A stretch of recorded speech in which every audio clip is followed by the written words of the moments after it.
Okay, guys, welcome back to One Team, One Podcast. This is Matt, and I'm here with Jack. What's That's up, buddy? Me. I'm Jack. Nothing much. Episode 26. How about the weather today, huh? It's great. I know. It's Best weather fantastic. I've I ever have had. sun in my face right now, guys. This is crazy. Am I going to have to get up and fix that? Probably. Okay. We'll see. Episode 26. Who's 26? John Battle? Sorry. John Battle? John Battle. Let's see. Ronald Martin. Ronald Martin. Was Richard Murphy Richard Murphy. Ooh. before he was 18? Yeah. All right. There you go. Great episode tonight, guys. We have Zach von Rosenberg that's going to join us. We've been trying to get Zach on for a little while. He didn't know if camp was going to get in the way, but it looks like we got him. And we can kind of talk about some we're going to talk about, of course, LSU football and what they're going through right now with COVID, testing, all kinds of stuff. I'd love to talk about that. But then, so the top 25 got released today, right? Yeah. So give me a little breakdown because I know you posted some stuff on Twitter about it. Well, they kept 9 teams in that aren't playing football this year, which aggravated some people, including and not limited to me. What?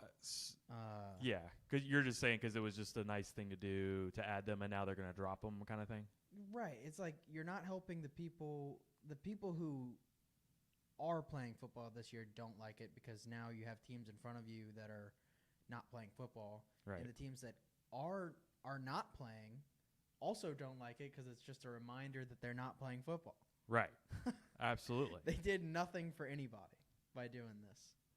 There's 3 teams in the top 10 that aren't playing football this year. There's so many interesting things about this now, and trust me, I hate it for these kids in the Big Ten, but like the whole conference can beat it this year, in my opinion. I agree. But so, what happens if they do play in the spring? I don't think they are, but what happens if they do play in the spring? And say Ohio State plays, and they look fantastic. They're beating teams 70-0. And they will. So you're going to have your playoff for the fall, right? Mm-hmm. What's going to happen with, like, rankings, quote-unquote, for the spring? Well, I already think I know what's going to happen is they'll play the Rose Bowl because it's Big Ten and the Pac-12. In the Pac-12, that's right. You can just keep the Rose Bowl the way it is. Although I guess they are already playing the Rose Bowl. It's part of the semifinal.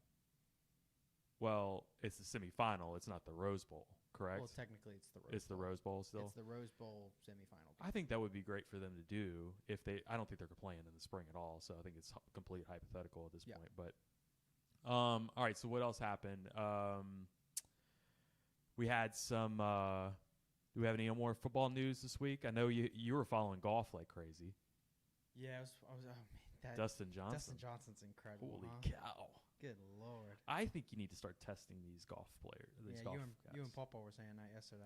Well, he's saying he wants a good test as far as like he didn't like him when they shoot 30 under. Oh, they need. I think you need to be piss tests. Gotcha. Bryson DeChambeau needs to be tested. I thought he was saying the same thing as that you were saying. Well, we were just saying 2 different tests. Gotcha. Yeah. So, yeah, 30 under, man. Yeah, that's awesome. You have one day you have a guy shoot 59. One day you have, the same day you have a 60. Mm-hmm. I mean, a that's disappointing 60. I know you were all for it too, man. I mean, you were texting us like crazy.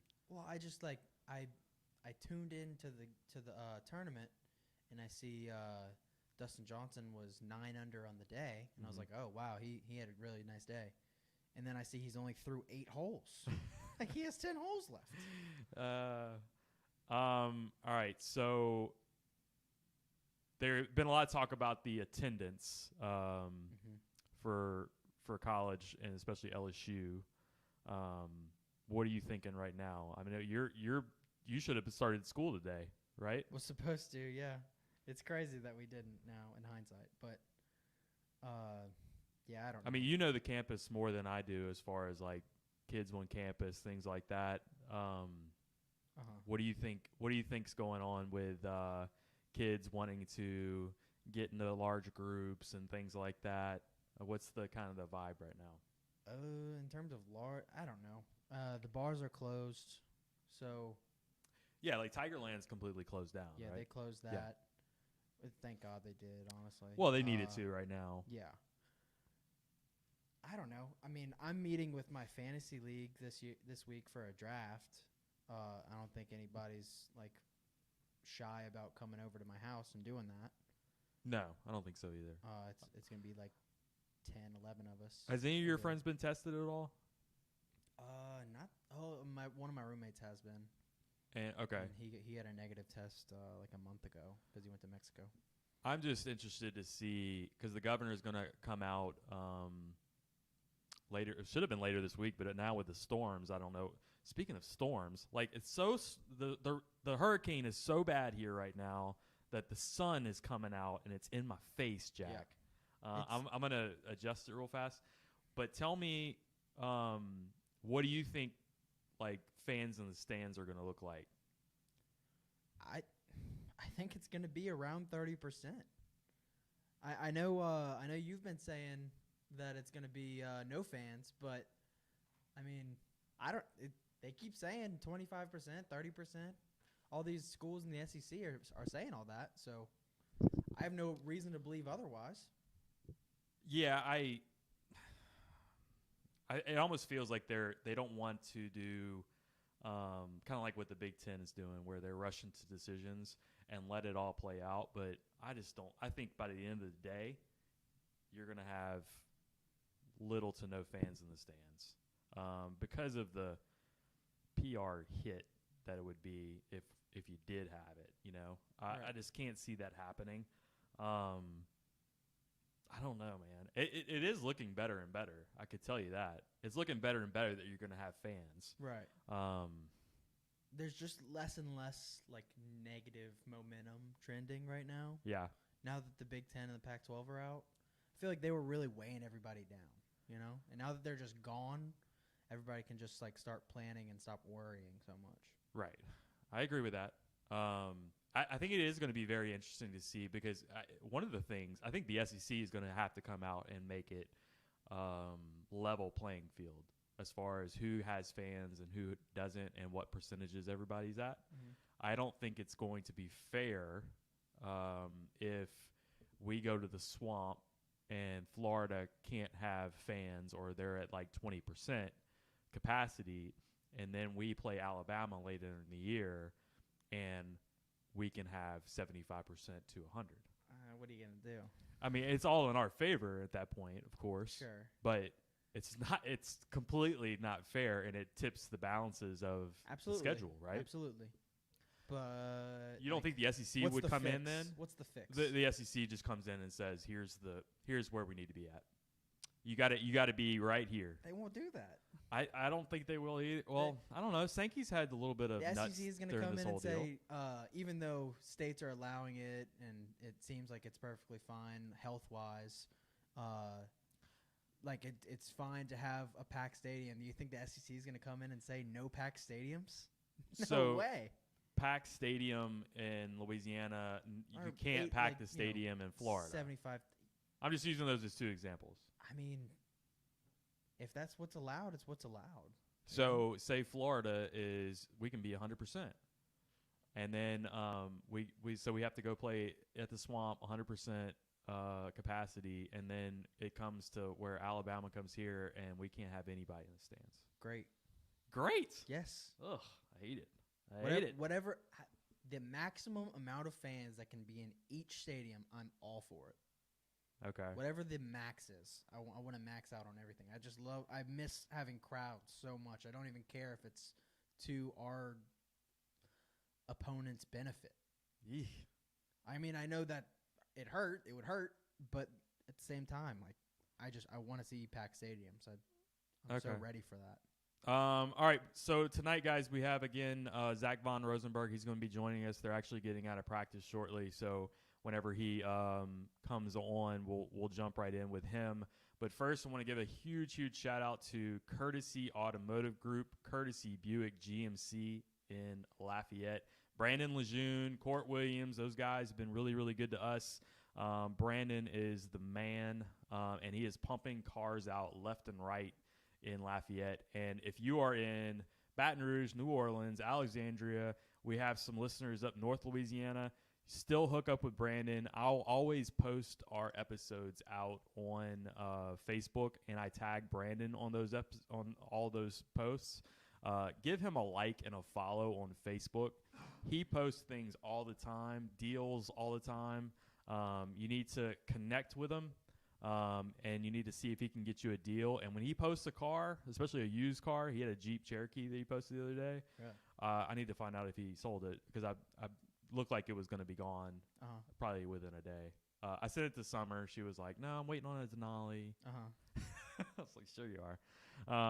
But anyway, get with Brandon. Get him to work up some numbers for you. See if you can get a deal, and then he can deliver a car to you.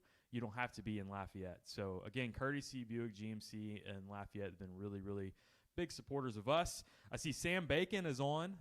So Sam is with Basil High School. We're going to be doing a show with them soon too, for their Friday night kickoff party. And we're going to get with Sam and figure out when that's going to be. We want to try to connect with a few high schools like this and kind of give them a showcase for some of their kids. We did it with Catholic with Coach Gabe. We'll have him back on again too, Coach Fertitta.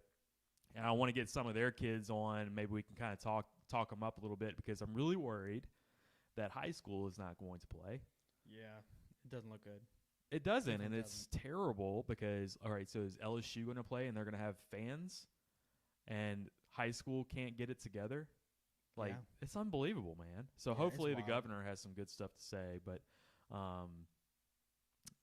so, again, we're going to be waiting for Zach von Rosenberg to come on. Anybody has any questions or comments for Zach, please hit us up on Facebook, Twitter. We're also on YouTube right now. But we would also urge you to go to our website, oneteamonepodcast.com. You'll be able to see all of our old episodes from there, and you can go to our shop page. We have a ton of different T-shirts that you can look at over there. My dad bought a T-shirt the other day. He bought two. Mom bought a T-shirt, and they bought one for Uncle my Jack. Uncle Jack. My Uncle Jack. Yeah, that's right. So up in Colorado. So he's wearing one of representing in Denver. I know. He's got one of my Coach O T-shirts. Yeah. I was very happy about that. I'm very proud of myself. I can tell you. I know you are. I know you know I am. Anyway, so all right, what else is going on for football right now? Have you seen some of the practice videos? Yeah, it's just not enough. So I'm getting into it on Twitter right now with a few different people. So our friends SEC Bias podcast. Of course. Speaking of, we will be back on Thursday, the SEC Bias podcast on Thursday. We're going to do a I don't know yet. I don't know. Who knows? Do it late, they usually do like 7:45ish, something like that. Cool. But this one is going to be with us and the South Carolina podcast. Right. I don't know which one it is, but I think it was South Carolina. Right? But it's about the top tailgating venues in the SEC. So I guess LSU and South Carolina were like the ones that were First top. ones they thought of. Maybe that's. I've never been to South Carolina, so I don't really know. Maybe they were trying to do like best in the West and best in the East or something. Yeah, I don't know. Is South Carolina the best in the East? I don't know. I've never been there. I mean, it's wouldn't be my opinion. So speaking of though, I was looking at the SEC Bias.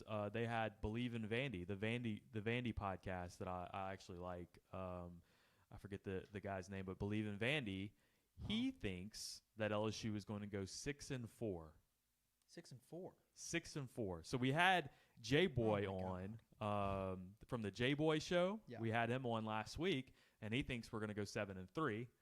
Now, and so he's like an SEC guy. He's really an Auburn guy, but he's an SEC guy. But Believe in Vandy thinks we're going 6-4, and we're losing to Texas A&M. Yeah, so we're losing to all the games. So the 3 away games in Alabama. Correct. That's right. So basically anything that's in question, and basically he says the same thing everybody else says, is LSU lost so much, and then he was like, and Miles Brennan really doesn't move the needle for me. Oh, how do you know? That's fine.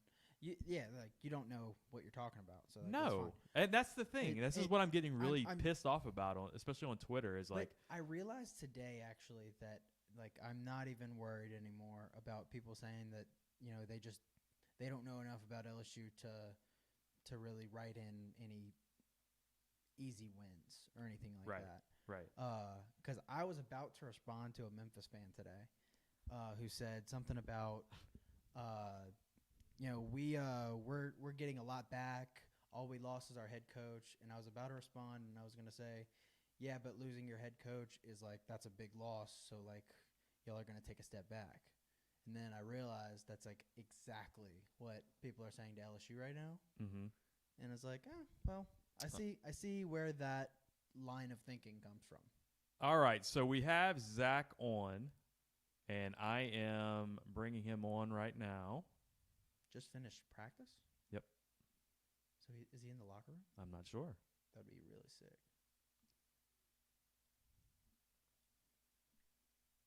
Zach? Zach, can you hear us? All right.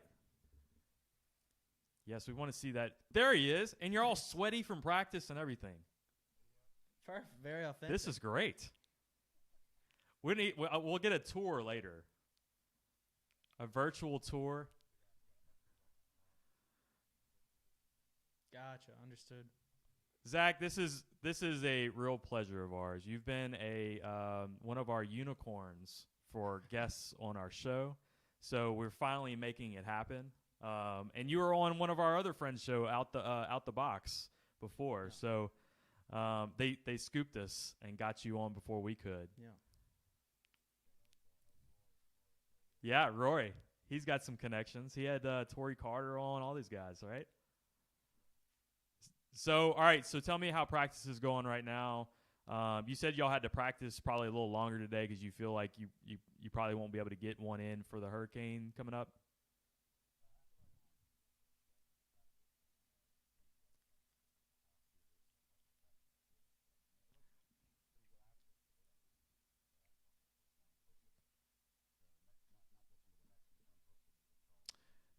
Yeah, I think it's following that same path. It looks like my dad's a weather geek. Guru, right. Yeah, so he's Like been Sneaky texting as us it like is. crazy. He's like, "Oh my god, this is gonna be the best ever."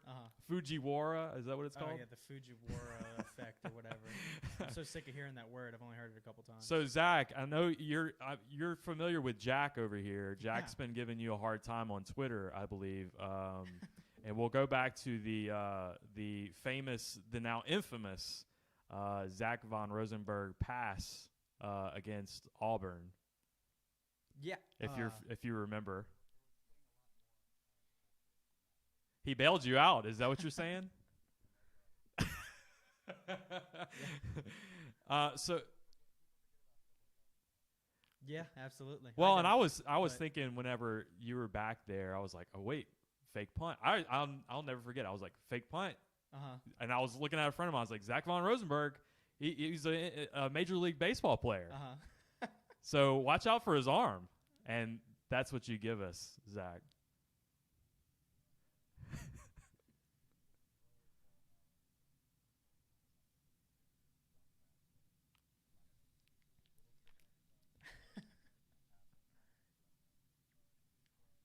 Oh, for sure.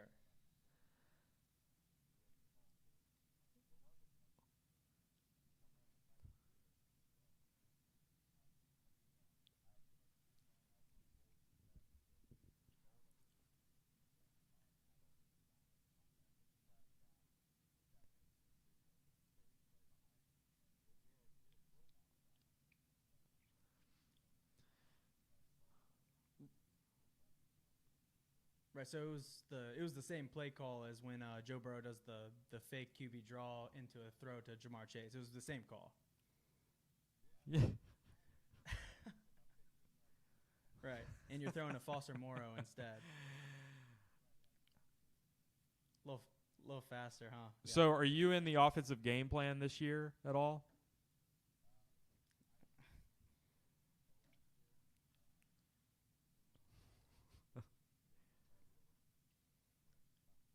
Yeah. Well, that would be good. Yeah. Yeah.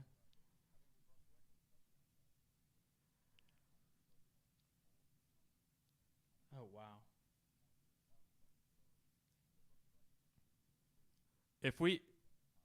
If you do get a fake either like you're the holder and you have a rollout like fake pass throw for a touchdown, or like a fake punt and you throw a pass. I want you to, like, after you do it this year, you got to look up and do like one of these, and that'll be for us though.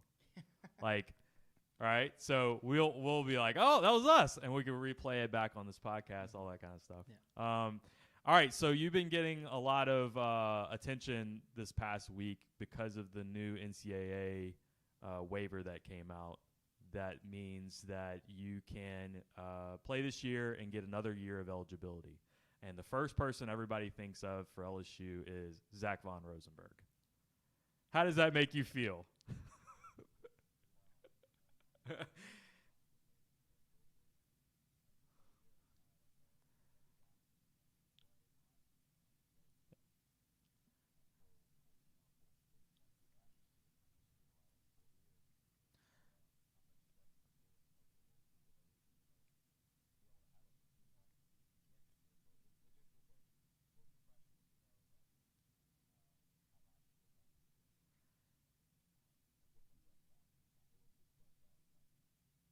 Right, Right. absolutely.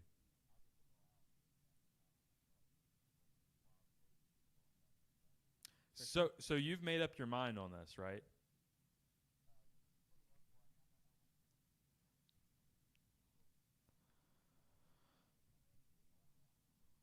No, I hear you. I hear you. I just had a back injection.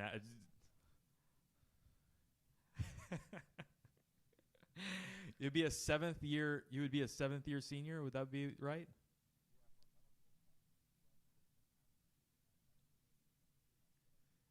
That would be That incredible. is awesome.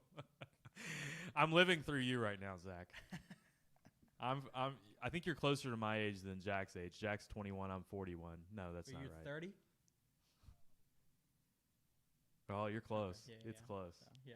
It's right on. It's right on. Ah, yeah. You're He's just about, you're my Cody idol. Worsham's age. You're my idol. Um,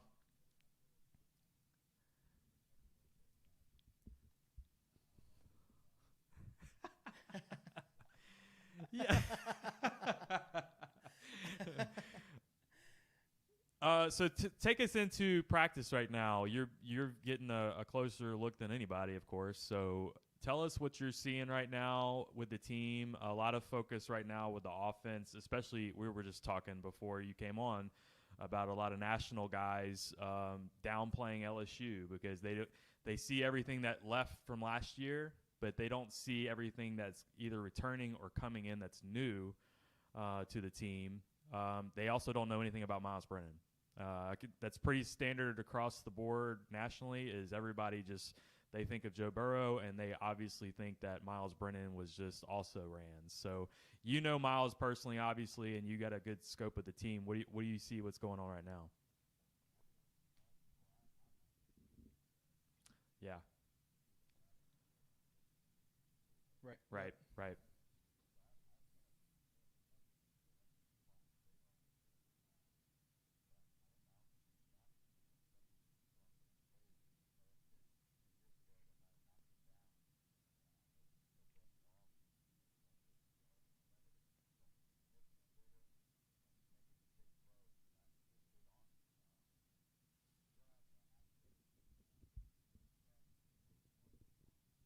Yeah,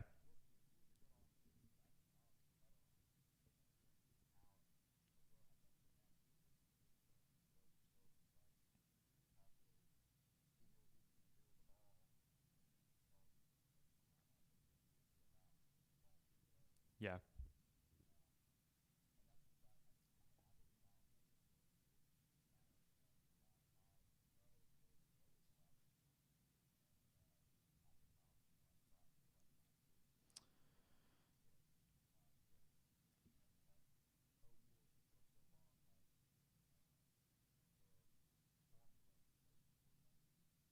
mm-hmm.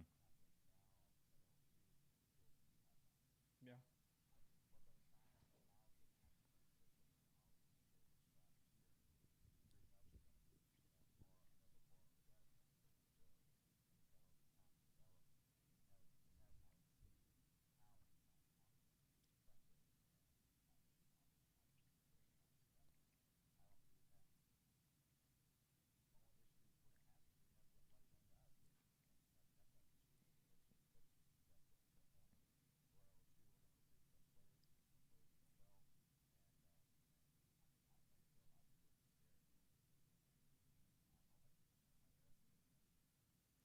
Yeah, I completely agree with you. I also I think that the Miles Brennan, where they don't people don't I guess give him any credit is the arm strength, but then also the ability to have touch on the ball.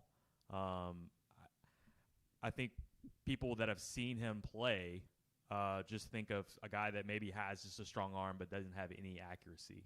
Um, what are you seeing as far as the accuracy goes, Zach? Because to me, it was the accuracy and the decision making that kind of put Joe Burrow on a different Yeah, level. absolutely. Even though his arm wasn't as strong, well, now you got somebody with a stronger arm, and if he can show that kind of accuracy and decision making, obviously the sky's the limit.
That's how the kids do it. That's how the kids do it.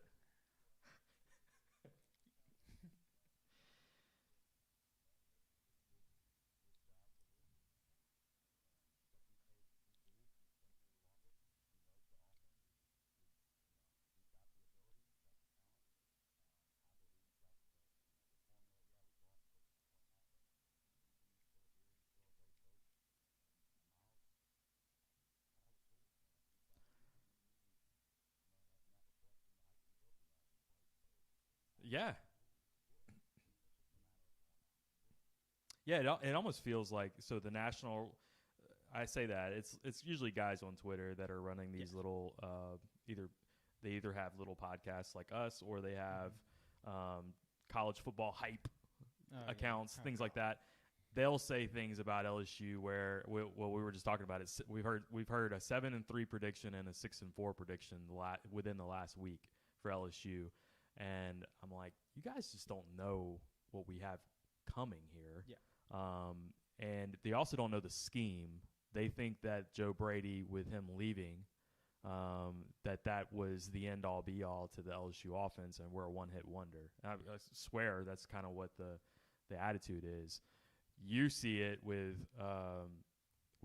Slinger over there, and we know that he was the offensive coordinator the whole time. But a lot of people still say, "Oh, well, you're replacing your offensive coordinator," and they have no idea that Brady wasn't the offensive coordinator. He came in and he brought in a great scheme, but we're still running the same scheme. Is that right?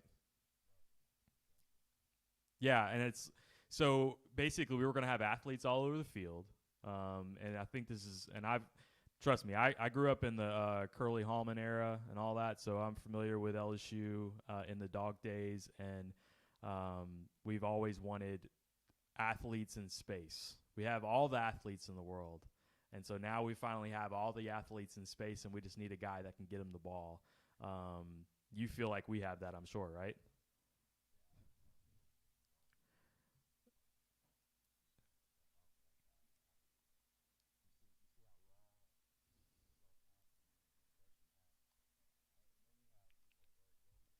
Yeah. Oh man. So tell us a little bit about that. Like who's striking your eye? I know you just said Eric Gilbert, but give us maybe an example of anything that you've seen.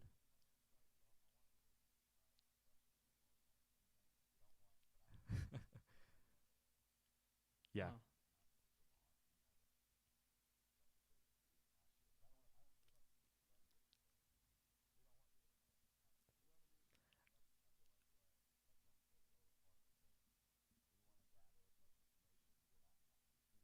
I love that, and it's almost like, what a great position for the best college football team in the history in 2019 to come off to an off season, and now you're being downplayed going into 2020, right? Don't you just said that yourself? You love that, right?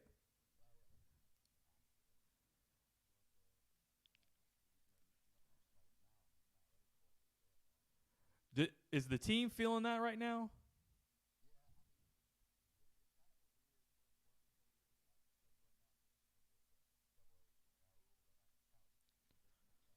Right.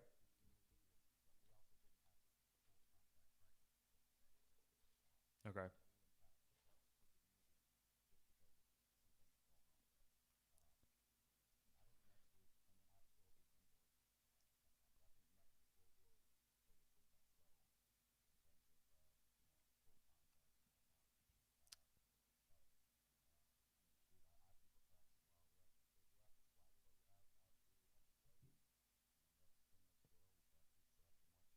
Right.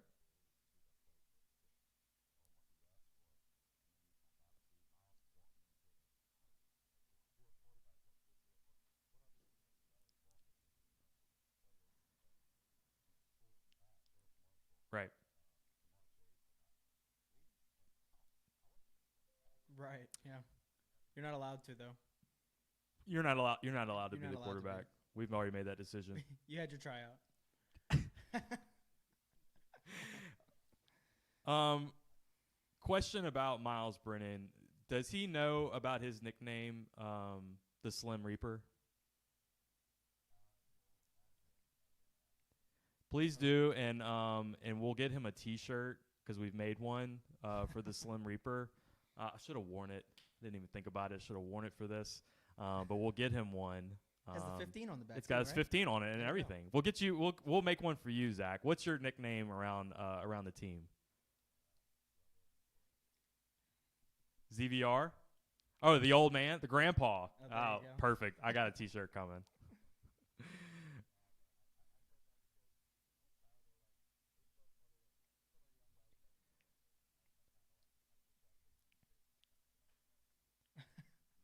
Well, you had the mustache last year.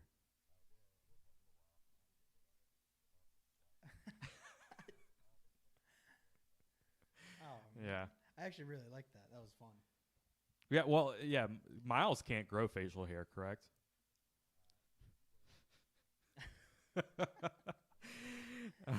um. All right. So, old man. Any other old man jokes that the team gives you right now? Like, what's the best one you've heard?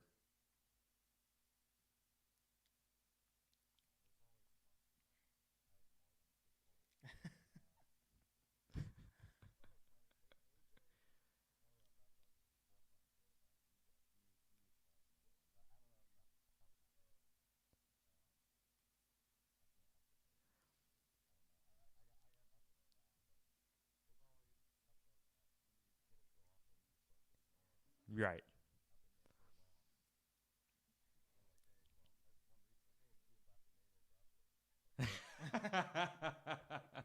That's a good one, actually. All right. So, take us back to your. I'm sorry. What do we have? Can't Someone hear? said they can't hear him. Oh, his audio. It says your audio is not working. Yeah, it is. It I is. believe it is. Yeah, I can see it working right here. Um, Okay. yeah, but anyway. That's on the Periscope. Oh, that must be on the Twitter app. That might be their stuff. All right, so I got a question about baseball. Take us back to your baseball days, and we have some guys from Lake Charles that listen to the podcast actually. So they were interested to know you moving from Barb over to Baton Rouge, and we're gonna have another Barb player next week with Justin Vincent. So I feel like we have the most famous alums from Barb High School. Well, you didn't graduate from Barb, but two famous attendees from Barb back to back weeks. But then tell us a little bit about your major league days too.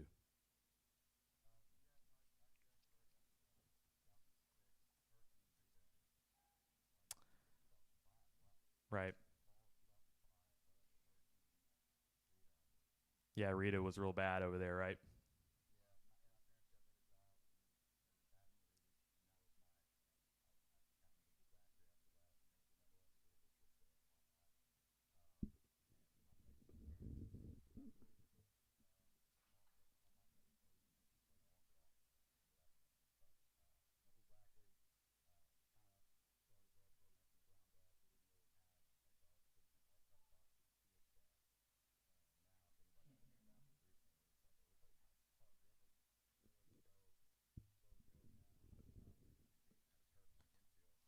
Oh, right.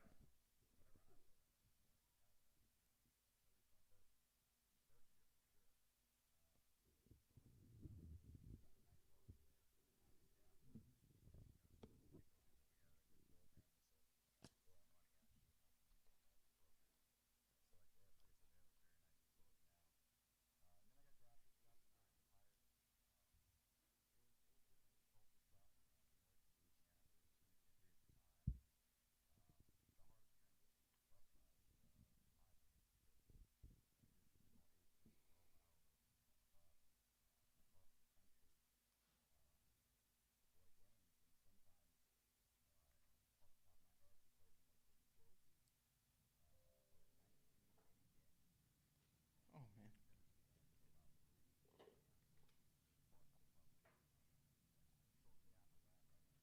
man. Mm-hmm.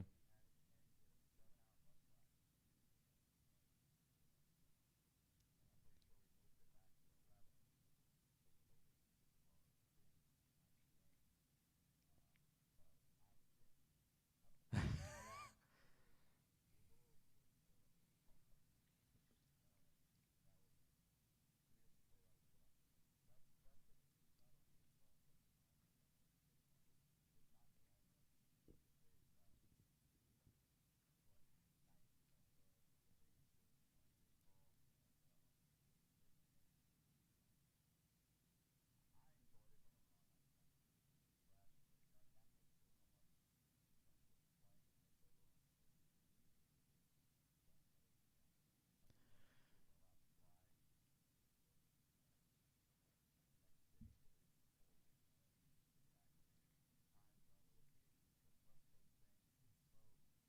Mm-hmm.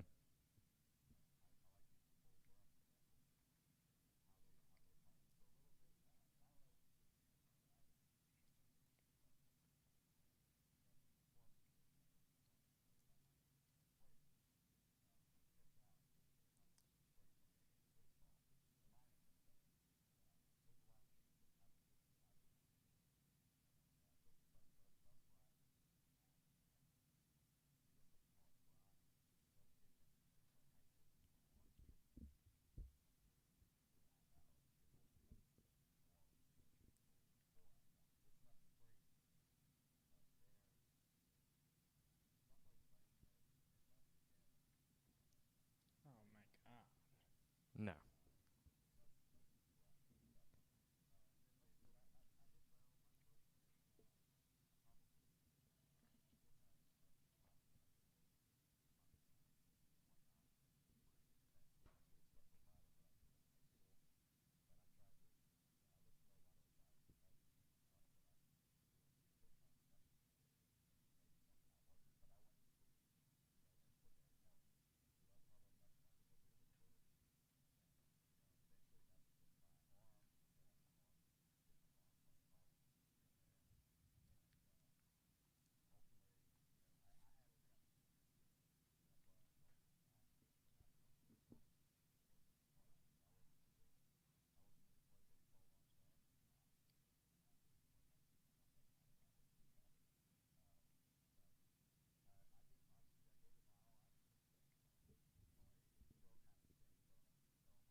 For sure.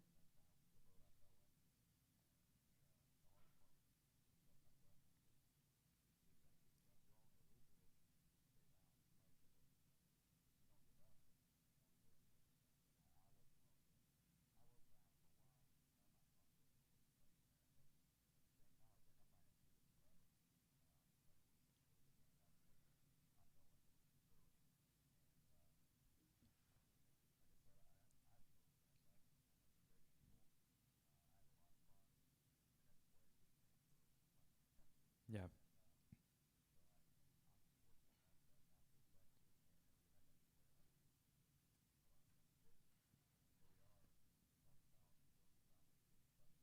Yeah. No, you've definitely turned that situation into like people. people now remember you. Like, how many punters do we really think about um, in college or at LSU, anything like that? Like, Zach, you're like a guy that's almost larger than life now with the LSU team, and on Twitter, you're on fire, man. Right?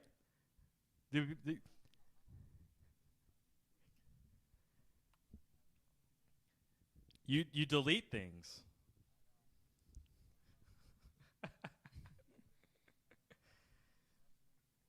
Yep. Yes. Ha- have you tried Parlor yet? Oh, it's way out there.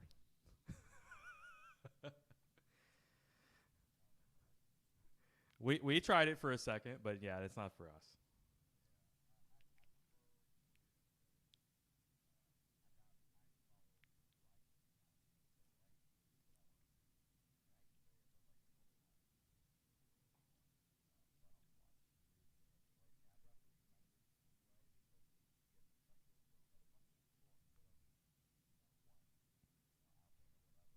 Right.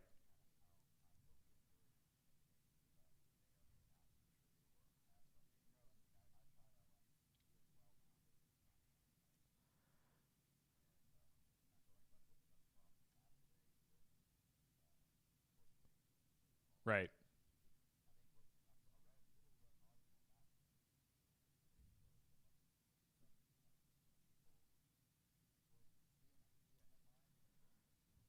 Oh, Yeah. absolutely.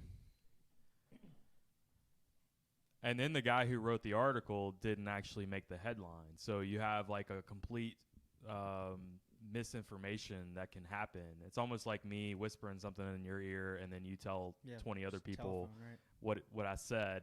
Exactly. It's the same thing. But you're a good follow, man, on Twitter. So very entertaining. We got to get Miles, though. You got to tell him, man. You got to get Miles to get his Twitter game up a little bit, right?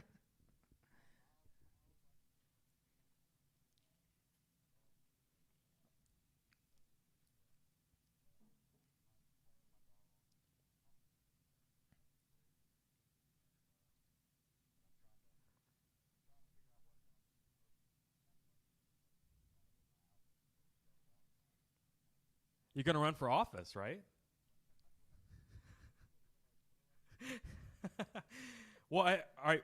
We play a game on our podcast called Guess Miles Brennan's Weight, and we've been playing it for weeks, and we'll have different guests on, and they can guess Miles Brennan's weight. Um, you know him really well. Have you ever seen him get on a scale and you've seen what his weight is?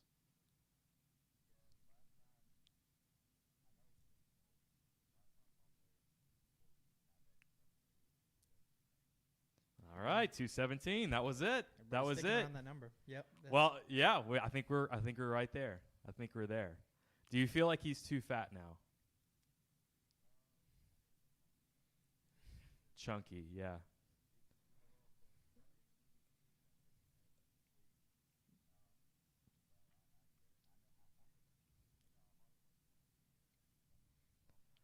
Yeah.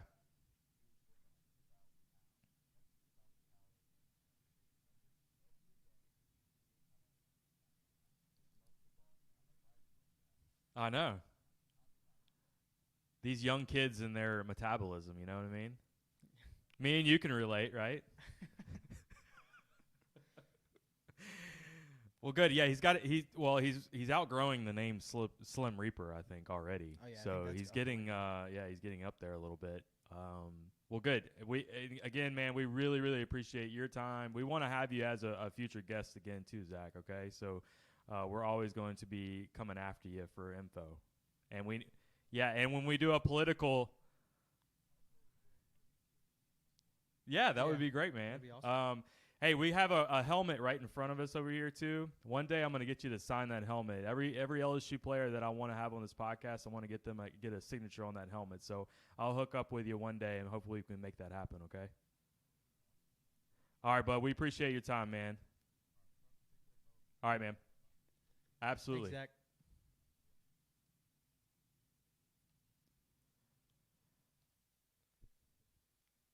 All right, guys, that was Zach von Rosenberg, ZVR09. Audio may not have been working on live streams. Sounds like if you were watching live, you Sorry couldn't about hear that. Zach. So I am the executive. crossed. I am the executive producer. So send your emails directly to me. Any formal complaints can be. It is what it straight is. to Matt I'm going to write a book one day, and it's going to be called "It Is What It Is" by Matt Anderson. So, yeah. So hopefully it worked. But anyway, I liked hearing his answers. I don't know if you guys did because you probably didn't hear it. But we will have it recorded to where we can play the audio tomorrow. Hopefully because now we've his teased audio it, is right? on there. Well, I think it is on there, but we've teased it now to where you really want to hear what he had to say now, right? Jesus Christ, what is he saying? Yeah. I just want to know. That was a good question. Oh my God! So the technology, man. Yeah. I'm too old for technology. I think that's what it is. As is Zach. Zach is too. Yep. And me and him, I relate to Zach. Yeah. I wonder if his back is feeling all right because my back is feeling better. Got my little shot last week, so I'm up and around. One of my favorite times that I was following Zach von Rosenberg was when they were replaying the national championship game, and he punted like 7 times in the game, which was like by far the most he punted all year. And he goes, "Oh boy, here I come out again." And he would just, every time he came out to punt, he would tweet something. Oh, that's it was good. Really funny. I really enjoy him. It's so great to have a guy like a character like that because I think of him as like a character, like a 30-year-old punter. It's so funny. Just getting ribbed. He's taking Miles Brennan out for dinner now. Like, to me, that's just hilarious, right? Yeah. And that he could possibly be a 6th or 7th year senior. Oh my God, that's unbelievable. 32 years at 30, old. yeah, he's a 30-year-old. Yeah. About to be senior right now, right? Yeah. Anyway, guys, really appreciate everybody that's tuned in. But we are going to have this on Spotify, Apple, and all the likes. Also, go to our website to where you can see all of our old episodes and this one. You can also go to our shop page. And again, huge shout out to Courtesy Automotive Group. They're our sponsors. We may have a new sponsor coming soon. Oh, yeah. Yes, starting next week, I think. I heard about it. Yeah, so be on the lookout for that. And I already told Brandon. I said, "Hey, Brandon, you're my first. Yep. You'll always be my first." Is this still the Courtesy Automotive Studio? Still the Courtesy Automotive Studio that we're in, where my audio apparently doesn't work sometimes. Yeah. We'll have to get Courtesy. I mean, email Brandon Lejeune with any of your complaints. Yeah. All right, so what else is going on? Did you play golf this week? I played a couple times. So the weather was perfect today where you could have played, right? Yeah, I definitely could have played today. So tomorrow doesn't look great, and then Wednesday for sure doesn't look good. Usually it's like before and after a hurricane. I mean, I got school and work now, so it doesn't even matter. School. Yeah, facts. Are they going to be online? What's the deal? Not yet. Well, You I have, think that they I have think like they 3 are? online classes and 2 on campus. And my on campus, I'm sure, will be moved to online. Do you swiftly? Do you think that you're going to go to school for a short amount of time, and then all school is going to be changed to online? Yes. Okay. Yes, I do. And if not, it'll be like professor by professor. You know, I've seen multiple professors that are like, "Hey, we're gonna switch to online for the semester." And Okay. I think it's just gonna eventually be to where that there's so few classes that are on campus that it's just not even gonna matter. Right. Because there are some like labs and stuff that absolutely have to be on campus. Yeah. So I know. I think this is just a crazy year that you need to adapt. And why put all these kids in bad situations or put your school in like a terrible PR situation? That's what it is more than anything. I don't think anybody's worried about – I shouldn't say that. I don't think people are as concerned about kids just getting so deathly sick from this. I think they're more concerned about a huge outbreak and what does that look like for the state, and especially with your flagship university. And this is going all over the country. This is going on everywhere. Like North Carolina, same thing, where they shut down the school. Michigan State just happened. That's right. They weren't playing football anyway. Oh, right. Yeah. But still, another place where I think it was Vanderbilt. It was another one where they had some tests I that saw came back. Vanderbilt had a good amount of players that were up in arms about playing football or something like that. It's kind of like what Zach said about reading headlines and then not reading the articles. So You did the same thing? yeah, I kind of did that. Oh, there. goodness gracious. Well, I read the article and it was about Vanderbilt football, so I was like, I'm not clicking on that bullshit. Yeah, no, and I don't care about what Vanderbilt's going through either right now. Really don't. Just move. I honestly, you're gonna have. I think if you're gonna have players that get sick this year, you just move on. You move on. And are there gonna be? Is there gonna be a team out there that gets infected with like 10 kids and they're like big time play? Probably something like that's gonna happen. And you know what? You just have to keep going. It's kind of like Major League Baseball a little bit. I kind of think that's why the SEC put that. There's like a week in between the last week of the season and the SEC championship. Okay. I kind of think they put that there in case there's a canceled game somewhere. Or okay, like And you a can just postpone until Right. that's move probably it to December 12th. I think that's is a good the- idea. is the date. Yeah, I think that's going to happen, and I think you're probably going to have a case where one team has a good player that is out for a game or two, and they have to be out, and it's kind of like an injury report. I think we've said that a long time ago. Yeah, It's we did. like just move on, and I think of Major League Baseball right now where they have some teams that have played I don't know how many games. 20-something games, and then you have another team that may have only played like 10 to 15 games. Right. And are they gonna be able to get all their games in? I don't know. But it is what it is. Keep going. I think that's the only way this is gonna work. I agree. Because the news media, the national news media, is gonna be all over the first time some team has a little spike, and it's like, I mean, Yeah. I know we said last week that Ross Dellinger is he's just doing his job and whatever, but good Lord, he is annoying to follow on Twitter right now. Oh, he is, and he's just taking that company line of the Sports Illustrated line. And I love Ross Dellinger. I really like him too, and But right now, I couldn't get less of him. Yeah, I agree with you. Like he's just kind of, and shout out to Stephen Miller. He always says it's the Corona Bros. He's one of those kind of guys. I agree. I think that they kind of just need to chill out with the whole media circus and creating stories at this point, and then let's just let it happen. Let's let things. It's already been known. Like we all know that the Big Ten rushed into a decision at this point. Stop trying to defend their decisions. Yeah. There was nothing there to back up the reason why you needed to make that decision so quickly. Yeah. You could have let it play out. Right. The SEC is letting it still play out. If something happens between now and September 26th, trust me, the SEC will act. Yeah. But nothing's happened. So let it keep going. Well, I There's think nothing wrong with that. That's so frustrating too to watch. Is there are some Big Ten parents that want to protest the Big Ten's decision and all that, and that's their right. And then you have some Corona Bro journalists that are like, these parents don't know what they're talking about. The Big Ten's trying to keep their kids safe, and all this and that. And it's just like, well, they have the right to their own opinion about their child's safety. They do. So and if their child wants to play, and that's why I always went back to just let the kids sign waivers if that's what you're worried about. Right. I don't understand what the problem is if they want to play. I'm still waiting for the first shoe to drop with a player trying really, really hard and getting a lawyer involved to transfer from a large school to another large school to play this year. I saw Lane Kiffin was like advocating for he wants that. For players to be able to transfer to the SEC. Absolutely, and I think that should happen.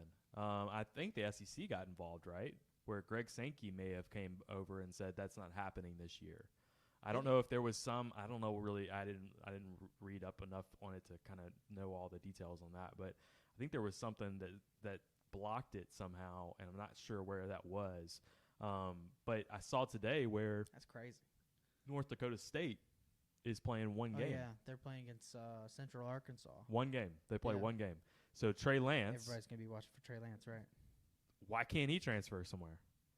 Division It's two, crazy. 1AA. He could it's transfer crazy. somewhere. Does he not want to? Well, Does it not make Maybe- sense for him or something? maybe he doesn't want to. I don't know. It's just we were expecting this big mass exodus of players, and I think part of what's keeping them where they're at is the idea of having spring football, and maybe it's because there is a spring football potential that they wouldn't be allowed to transfer and get immediate eligibility.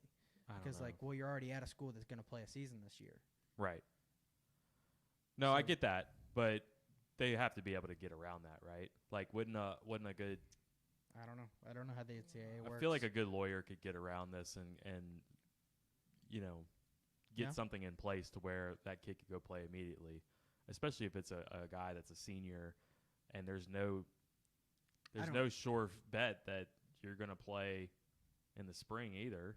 Well, right, but those kids do have another year of eligibility. They now do, to but play. won't they would want to go to the league. I bet you there's some kind Yeah. of way that they can get around this with monetary. It's kind of like when you get an insurance policy out if you're a junior going into your senior year, they can Right, but you can't get that money until after you're out of college. no, but I'm saying they can get estimates on how much money they would be worth Right. coming out that next year, and they could sue for that Oh. money. I don't know. I'm see. just speaking out loud. I like to play hypothetical. Tight That's end. what we do. Alex King, you know that? Yeah.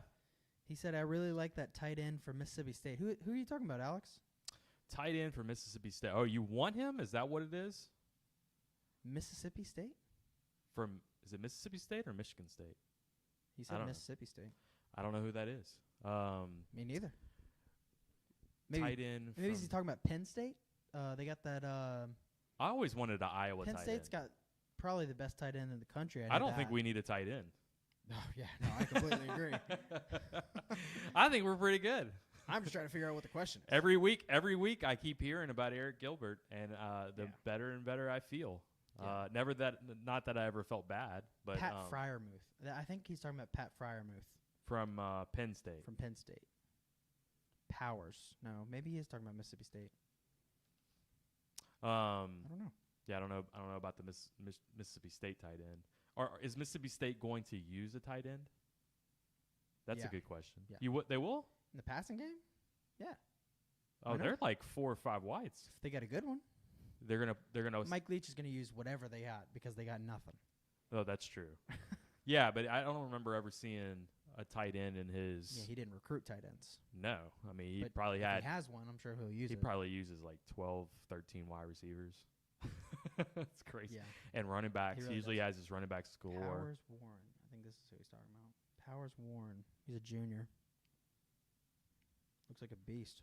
So who's going to play? So quarterback from Mississippi State, now that we're on this Mississippi State train. Yeah, what's his face? Stanford guy. Yeah, KJ Costello. Costello. Okay. Right. You think he's going to be pretty good for them? Yeah. I mean, he's going to put up a ton of yards just because it's just I don't know who's catching the ball for him. So yeah, right. I have no And idea what their receivers. Kylan Hill is going to play? Yeah, Okay. probably the top 3 back in the SEC or something like that. Right. Between him, Najee, and probably like Zamir White or something. Man, Najee Harris. Yeah, Najee's probably the best, and then I'd say it's between Zamir White and What's Najee Harris's odds for Heisman Trophy? not high because he's a running back. It's a quarterback award. I would look at it and I would seriously think about it, Go ahead. especially if it's like Yeah, I would support that. plus 1,000, plus 2,000, something like that. Yeah, Oh, I'd put a little bit on Yeah. that.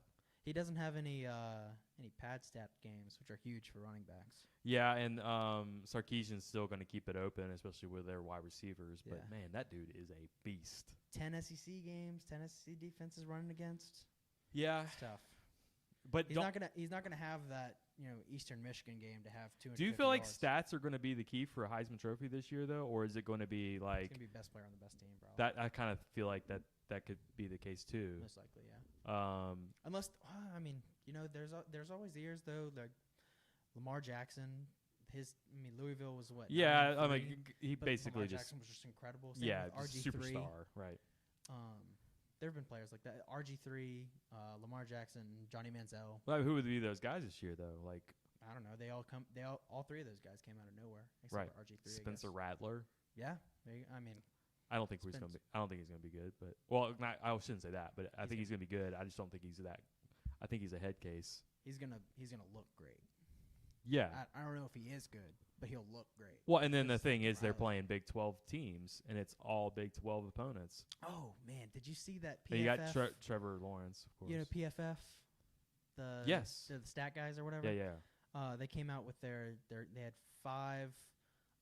their 5 all-conference quarterbacks. It was Justin Fields, Trevor Lawrence, and those were the 2 ACC and Big Ten representatives. Right. And then I think it was Keaton Slovis for USC for the Pac-12, Okay.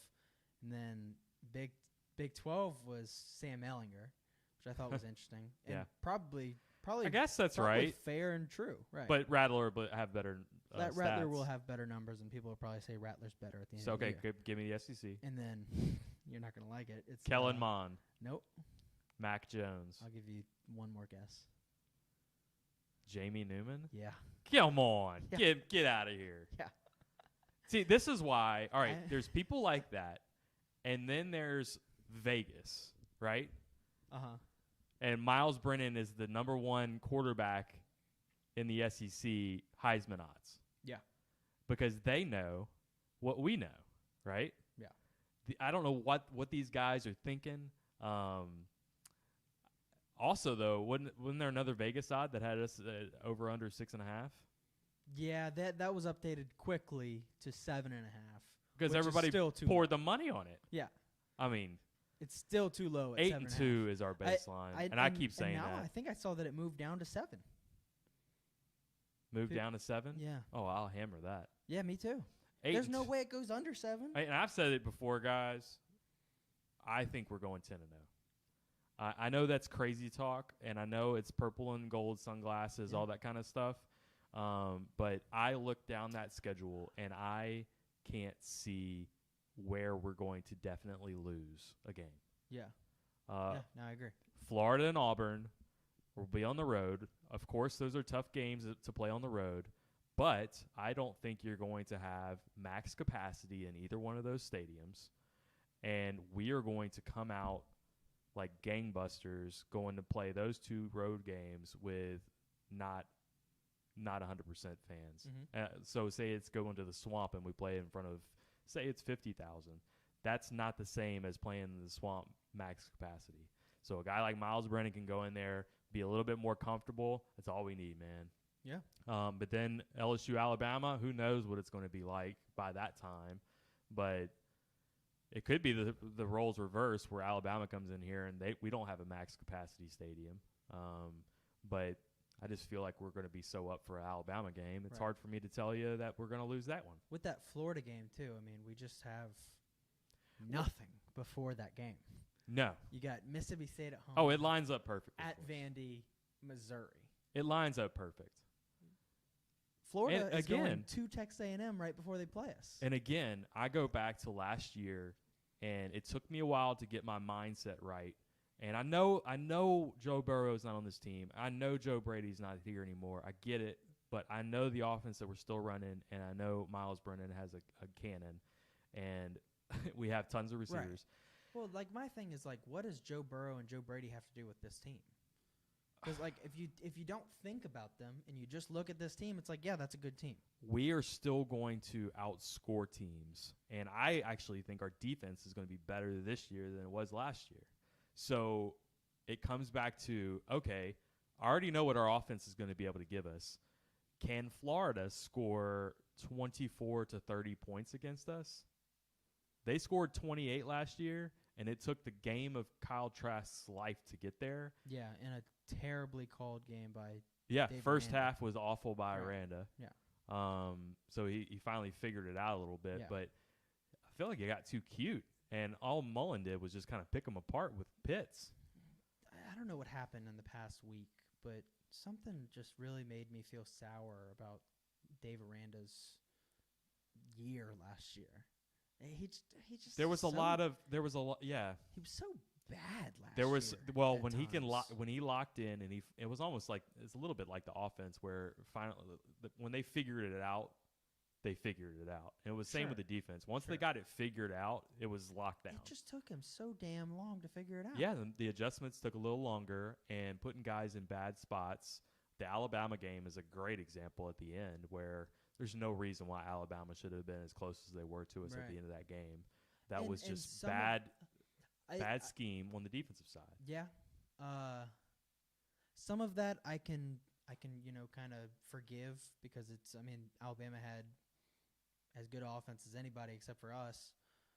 But the touchdown that we gave up at the end with the press coverage, that made me so angry. Yeah, absolutely. There were so many times where we did that exact same thing. I remember against UCF, we were in press man coverage with like 8 seconds left yeah. in the half. Look, I get it. We We're had, we're a man-to-man coverage can't team, remember. It was and like our we 7th corner. we play best with press coverage. But there's times when you back Right. off. Yeah. Like that's one of them. Right. That's when you play like guy in Cover the center 4. field, Right, yeah, and it's dumb. That's just dumb. Yeah. But vice versa. It reminds me of a little bit of Pelini when he first came to LSU. So when Pelini first came to LSU, the first game that they played was Arizona State, and that was the Hurricane game where we went to Arizona State, and Pelini was playing off. Like he was playing zone in a lot of coverage, things like that. I forget the kid's name, the quarterback at Arizona State. They picked us apart. I think he threw for 350. Right. Maybe closer to 400 on us that first game, and Jamarcus bailed us out at the end. I know you're talking about. After that game, Pelini figured it out, and he played press coverage the rest of his career here.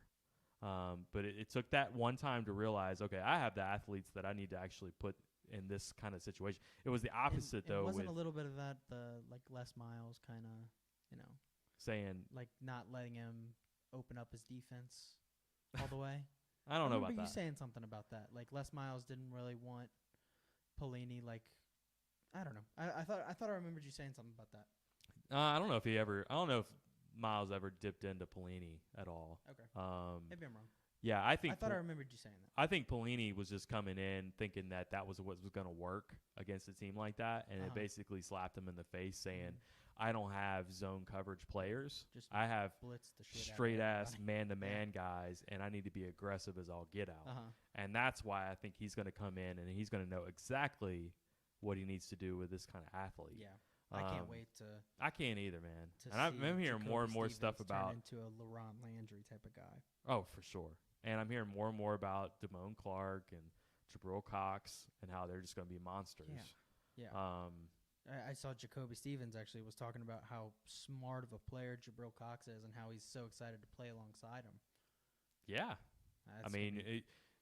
You got a guy who's got so much experience being able to step into this, and a guy like Jabril Cox, think about it. Like he's stepping into the highest level of competition he can be in at this time, and he's got to be stoked, right? Like he's got to be coming in thinking, I finally got to the place where I could really showcase myself, and think how much that's going to do for his draft stock to be able to He was already pretty highly thought of coming out of North Dakota State. Now coming over to LSU, if he's able to put production on the board at LSU his senior year, just coming in like that, he's going to shoot up the boards. So, yeah, there were guys saying that.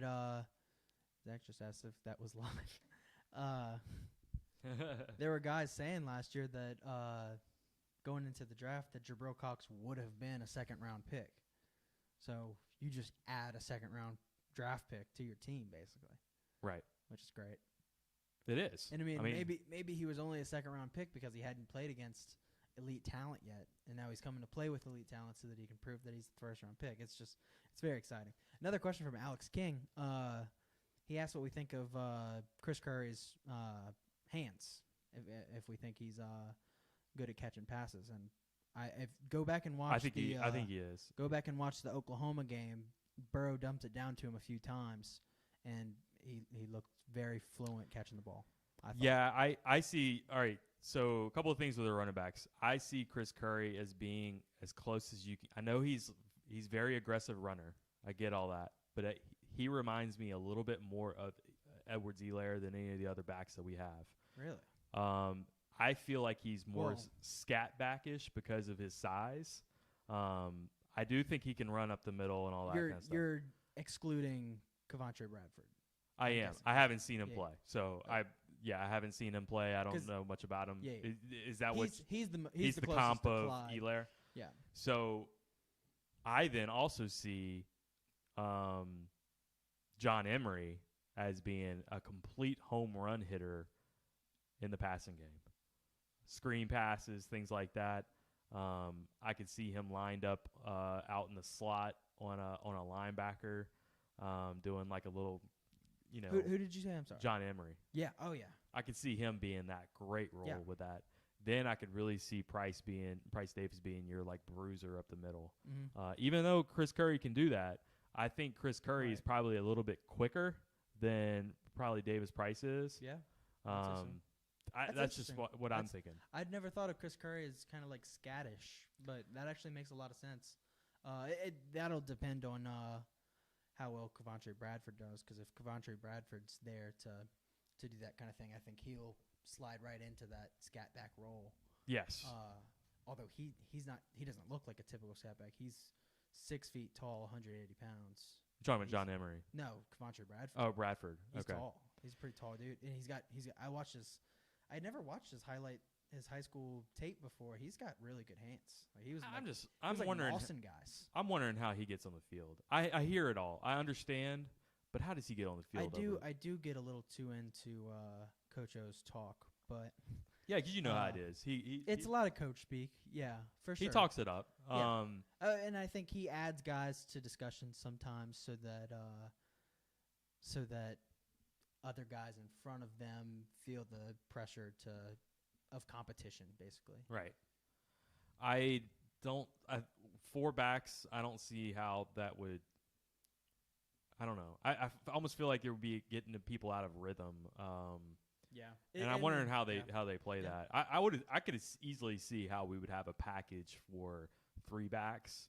It kind of reminds me of 2012 when you kind of went into the season. You had Kenny Hilliard and Alfred Blue and Jeremy Hill and Spencer Ware, Michael Ford, and then they all played during the year. And then middle of the season, Jeremy Hill has the big game against South Carolina, and he just completely takes over the running back position completely, and no one else even sees any touches hardly. Right. I could see something like that happening, and I would say John Emery would be that guy. I would think so too. I know a lot of. I was very excited to see John Emery last year, and of course Clyde Edwards-Helaire. He completely exceeded all of my expectations because I wasn't as high on Edwards-Helaire at the beginning of last season. I mean, but I was about as high on Clyde as anybody I knew, and he even exceeded my expectations. I mean, I didn't see first round pick. I never thought of him like that ever. Right. Yeah, Zach is now getting into Twitter. We'll call it Twitter beef with Preston Guy on Twitter right now. So, again, we had Zach Von Rosenberg on the show earlier, guys. We will. Yeah. So I just saw his reply again. We had him on earlier. We may have had some audio difficulties with Zach on the show, but we will have him recorded on our podcast that will air tomorrow. Again, big shout out to our sponsor, Courtesy Automotive Group, Courtesy Buick GMC. We're live from the Courtesy Automotive Studio, and we're presented by Courtesy Automotive Group.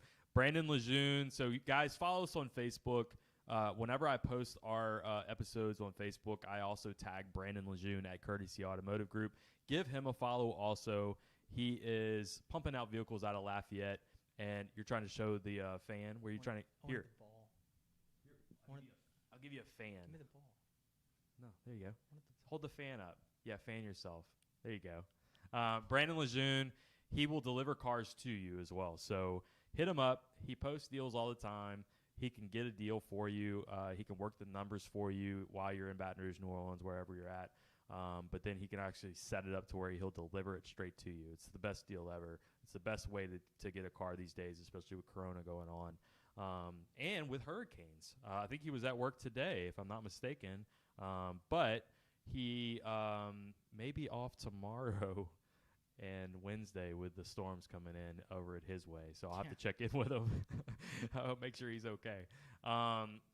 We had sunny skies here. I don't see any wind blowing right now in Baton Rouge, but hopefully everybody stays safe for the next couple of days. And we will be back Thursday night. We'll be on the SEC Bias podcast. Yeah. Maybe Friday night. I'm not sure if we're going to have that yet, but that might be for our high school show.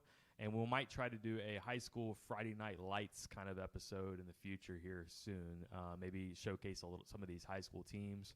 And then next Monday, possibly Justin Vincent, guys. Right. He couldn't make it this week, so Zach kind of pinch hit for us today. And then hopefully we have Justin next week. So, again, guys, we really appreciate everybody tuning in tonight. And check us out on Twitter, One Team, One Pod. We got YouTube. Wait, hold on. Wait, we got somebody saying something? LSU sports fans asked a few minutes ago, offensive line, and then I forgot to bring it up. But then they said, O-line, question mark. Oh, so they really want to know. they really want to. It's a real deal. They okay. really want this question. We'll stop our outro. What's the question? Just feels like there's question marks everywhere. That's what they said. Offensive line? Yeah. So here's what I'll say about the O-line. Go ahead. Center was probably my biggest question mark. And Miles Brennan has said that Liam Shanahan is great, and he loves the. Yeah, I'm feeling super confident with Liam Shanahan, and it feels like he just stepped right in, and it was like a, maybe everybody was a little tense, and then it just kind of like, yeah, like all right, we have the guy now.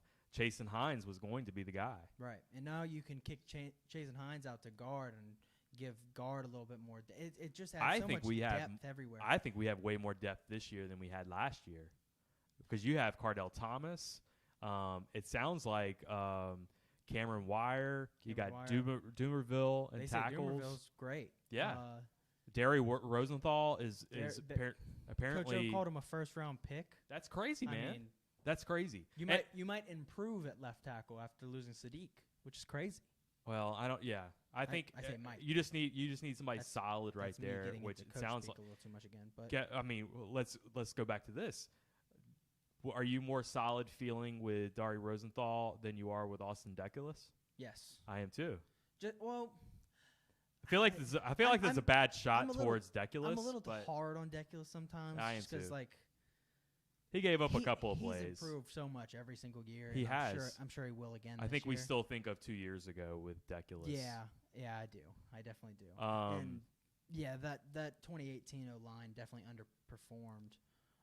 But I think that they were very good, and then you saw with a good offense, that offensive line was Cardell great. Thomas, his second year at LSU, coming out of high school, his second year, would you have thought he would have been starting by now? Yes. I would have too. And I don't think that's a shot against Cardell Thomas. I thought that by the end of 2019 he'd be starting because he's just a mauler. I think with Ed Ingram coming back, it changed everything. Yeah. And now with Liam Shanahan coming, I feel very, very secure with our offensive side. Cardell got injured. I know he did, but with Ed Ingram coming in though, that was just it took a spot. Right. Yeah. You had to play the guy. He's too good. Yeah. But now you got a guy like Cardell Thomas who could probably start for most SEC teams. Ed Ingram might be the best guard in the country. Yeah, I think so. I think you're right. He really might be. I mean, he could be. I could see him working his way up into the early second round. So you also have Bradford as a backup guard. So to me, you have a lot of depth. So if Shanahan goes down, you have Hines. You can plug Hines right in. And we haven't even mentioned Anthony Bradford. That's what I'm saying, Bradford. Oh, yeah. Did you just say him? I just said him. Sorry, so Anthony Bradford was also a backup guard. So to me, you have a lot of depth in the middle of your line. Right. Maybe a little less on the outside, or maybe less experience on the outside, but it sounds like you have a lot of good talent in the middle. Oh, yeah. I think we're loaded in the middle. I don't know.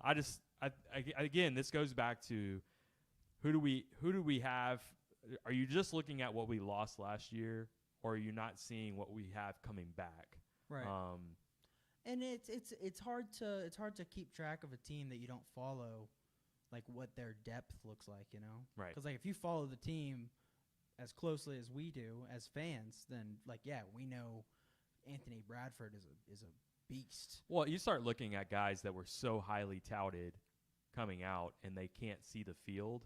Sometimes that is something to do with those kids, and they just don't pan out. But a lot of times it's because there's guys that are pretty good that they can't pass up. Right. And Let's when look we at. go 15-0, it's probably the latter. I saw Trey Palmer posted today because it's 33 days until football season. So Trey Palmer was the number 33 that people were spotlighting. Trey Palmer is a great example of that. 5-star coming out. He is probably our 4th wide receiver at this point, right? Yeah. Well, isn't no probably about it. He is. So yeah, he's. I wouldn't be shocked to see him beat out Racy, but yeah. It sounds like Racy McMath is just on a whole different level right now. Yeah, yeah. And there's no way there's no way you're beating out the other two. So yeah, I just think Trey Palmer's a really good route runner, and if he improves his hands, then that's another place where there's such depth that you have guys that are just sitting back there, and nationally and all these other places, they're just looking at, we lost Justin Jefferson. So what are you going to do to replace him? They don't even have any idea what we have back behind him. They don't even know probably who Terrace Marshall is because he was our 3rd wide receiver last year, and he could start for anybody. Yeah. So that's where it's like, okay, we are loaded, guys. Obviously, I think our weakest positions are probably offensive line. On the offense, I should say, is what I'm saying. Yeah. I think running back is still a not question mark. I just don't think we use the running back the same way that a lot of teams do. If you get these guys in space, man, that's what our offense is about, is getting guys in space. Yeah. Any other questions from LSU fan? No. He said Bradford he hasn't seen play it down in college yet though. Which is fair. Why? Because Adrian McGee and yes. Who else did we have? Because other guys. Who else did we have? So you've seen Chasen Hines play, right? Yeah. He looks pretty good. Yeah. He looked good his freshman year. The only person you haven't seen play is Liam Shanahan. Right. And everybody sounds like they're just, thank God Liam Shanahan's here. That's right? how I feel about every position on the entire team. It's like, bring up any position and tell me why you have doubts. I can tell you why. Yeah, absolutely. I can clear those up for you real quick. And it goes back to, all right, you tell me a game that you have doubts that we're not going to win this year. I can tell you why I am confident that we're going to win that game. It's the same thing. If I had to pick one position, though, that I have the biggest question mark about, I would say pass rush. Yeah, I can see that because you don't have proven guys. No. I think None. I think this is what's perfect about Bo Pelini. I think we have plenty of talent. I think this is what's perfect about Bo Pelini. Yeah. He's going to bring blitz packages that you hadn't seen with Aranda. And Aranda could bring great blitz packages. Right. The Marcel Brooks package that he would bring in, I loved. But and he would still rush 4 sometimes, and all he was doing was a twist up front. It wasn't anything complicated.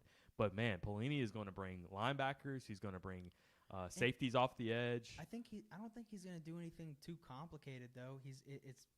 It'll probably be simpler than what Dave Aranda was trying to do, but it'll just be more aggressive. It'll just be more. When you have guys like Stingley, Flott, Ricks on the outside, you play man up and you bring the heat. Yeah, and you got a guy like Stevens who can roam everywhere. You're lined up perfectly for a super aggressive defense. You're never going to see that cage blitz again that Aranda liked to do, like we did the entire game against Texas. Right. That drove me nuts. No, you totally played in their hands with a defensive like that. Yeah. A defensive game plan like that, right. I should say. And Chason couldn't do anything against that tackle because they were trying to keep him one-on-one against that tackle, and that tackle ate him up in that game. But, yeah, you had to bring different blitz packages. You had to change it up on a guy like Ellinger. I mean, he's seen it all, right, at this point. We're not playing him this year, of course, but I sure am disappointed that we don't get to play him. I was really looking forward to it. Well, he's more disappointed. He's crying. He's crying, yeah. I didn't cry. All right, guys, we're really going to wrap it up now. Do we have another question? We have 2 more questions. All right, come on, give it. All right, how many times will Bo Pelini lose his temper? I'd say none. Oh, how many times will he lose his temper? Yeah. Yes, he's going to lose his temper quite a few times. Like I'm talking. I think the way I read it was like, the typical Nebraska, like going crazy. Oh, I don't think that'll happen.